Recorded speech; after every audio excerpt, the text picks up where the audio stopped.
സംസ്ഥാനത്ത് വിവിധ ജില്ലകളിൽ ഇന്നും മഴ തുടരുമെന്ന മുന്നറിയിപ്പ്. വരുന്ന മണിക്കൂറിൽ കേരളത്തിലെ കണ്ണൂർ, കാസർഗോഡ് ജില്ലകളിൽ ഒറ്റപ്പെട്ട ഇടങ്ങളിൽ ഇടത്തരം മഴയ്ക്കും മണിക്കൂറിൽ 40 കിലോമീറ്റർ വരെ വേഗതയിൽ ശക്തമായ കാറ്റിനും സാധ്യതയുണ്ട്. പത്തനംതിട്ട, ആലപ്പുഴ, കോഴിക്കോട്, വയനാട് ജില്ലകളിൽ ഒറ്റപ്പെട്ട ഇടങ്ങളിൽ നേരിയ മഴയ്ക്കും സാധ്യതയുണ്ടെന്ന് കേന്ദ്ര കാലാവസ്ഥാ വകുപ്പ് അറിയിച്ചു. ഉയർന്ന തിരമാല ജാഗ്രതാ നിർദ്ദേശം നൽകിയിട്ടുണ്ട്. മലപ്പുറം, കോഴിക്കോട്, കണ്ണൂർ, കാസർഗോഡ് ജില്ലകളിലെ തീരങ്ങളിൽ ഇന്ന് രാത്രി 11:30 വരെ 2.9 മുതൽ 3.6 മീറ്റർ വരെ ഉയർന്ന തിരമാലയ്ക്കും കടലാക്രമണത്തിനും സാധ്യതയുണ്ടെന്ന് ദേശീയ സമുദ്രസ്ഥിതി പഠന ഗവേഷണ കേന്ദ്രം അറിയിച്ചു. ഈ പ്രദേശങ്ങളിലെ മത്സ്യത്തൊഴിലാളികളും തീരദേശവാസികളും പ്രത്യേകം ജാഗ്രത പാലിക്കുക. ജാഗ്രതാ നിർദ്ദേശങ്ങളും കാലാവസ്ഥാ വകുപ്പ് പുറപ്പെടുവിച്ചിട്ടുണ്ട്. 1. കടൽക്ഷോഭം രൂക്ഷമാകാൻ സാധ്യതയുള്ളതിനാൽ അപകട മേഖലകളിൽ നിന്ന് അധികൃതരുടെ നിർദ്ദേശാനുസരണം മാറി താമസിക്കണം. 2. ചെറിയ വള്ളങ്ങളും ബോട്ടുകളും കടലിലേക്ക് ഇറക്കുന്നത് ഈ സമയത്ത് ഒഴിവാക്കേണ്ടതാണ്. 3. കള്ളക്കടൽ പ്രതിഭാസത്തിനും ഉയർന്ന തിരമാലയ്ക്കും സാധ്യതയുള്ള ഘട്ടത്തിൽ കടലിലേക്ക് മത്സ്യബന്ധന യാനങ്ങൾ ഇറക്കുന്നത് പോലെ തന്നെ അപകടകരമാണ് കരയ്ക്കടുപ്പിക്കുന്നത്.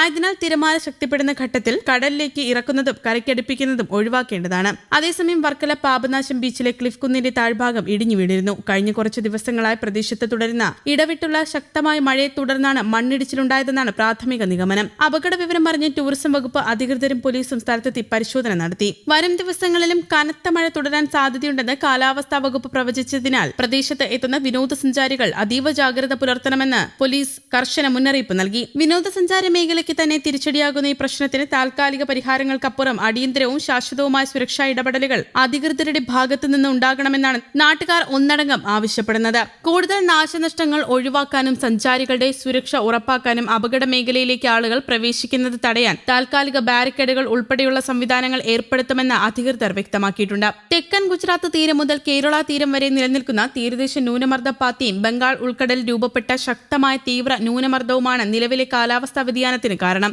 വടക്ക് പടിഞ്ഞാറൻ ബംഗാൾ ഉൾക്കടലിൽ ഉണ്ടായിരുന്ന ന്യൂനമർദ്ദം കൂടുതൽ ശക്തി പ്രാപിച്ചാണ് ഇപ്പോൾ തീവ്ര ന്യൂനമർദ്ദമായി മാറിയിരിക്കുന്നത്.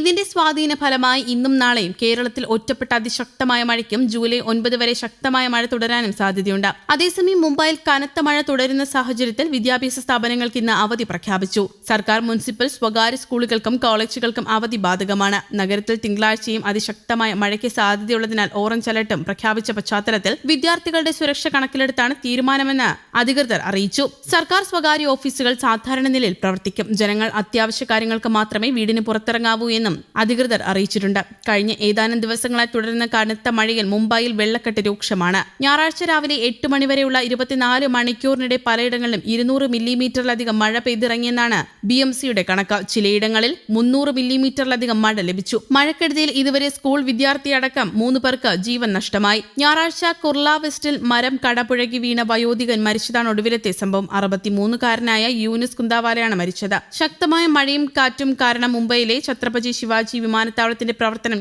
ഞായറാഴ്ച രാവിലെ 1 മണിക്കൂറോളം നിർത്തിവെച്ചത് വിമാന സർവീസുകളെ ബാധിച്ചു. 4 ഇൻഡിഗോ വിമാന സർവീസുകൾ റദ്ദാക്കുകയും വിവിധ കമ്പനികളുടെ 13 വിമാനങ്ങൾ വഴിതിരിച്ചുവിടുകയും ചെയ്തു. കാലാവസ്ഥാ സാഹചര്യം അനുകൂലമായതിനെ തുടർന്ന് വഴിതിരിച്ചുവിട്ട വിമാനങ്ങൾ പിന്നീട് മുംബൈയിൽ സുരക്ഷിതമായി ലാൻഡ് ചെയ്തു. ജനങ്ങൾ നിർദ്ദേശങ്ങൾ പാലിക്കണമെന്നും അടിയന്തര സഹായത്തിനായി 1916 എന്ന ഹെൽപ്പ് ലൈൻ നമ്പറിൽ ബന്ധപ്പെടണമെന്നും BMC അറിയിച്ചു. News desk, Kerala Kaumudi.